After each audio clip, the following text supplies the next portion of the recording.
En Afrique, quand on parle de vin, il ne s'agit pas seulement du raisin, mais d'une incroyable diversité de boissons traditionnelles. D'abord, le plus célèbre, le vin de palme. On le retrouve partout en Afrique de l'Ouest et en Afrique centrale.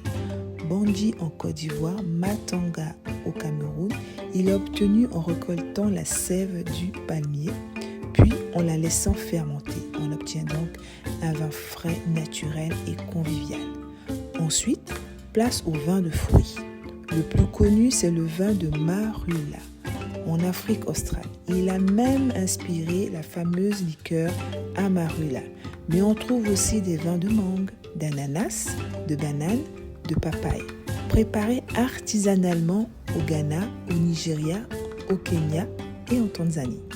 On continue avec les boissons de céréales, le dolo au Burkina Faso ou au Togo, fait à base de mil ou de sorgho, le pito au Ghana, au Nigeria et au Congo.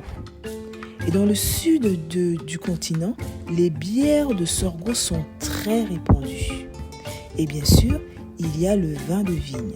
L'Afrique du Sud est la star mondiale avec ses crus exportés partout. Mais on en produit aussi au Maroc, en Algérie, en Tunisie, en Égypte, au Gabon et même au Sénégal.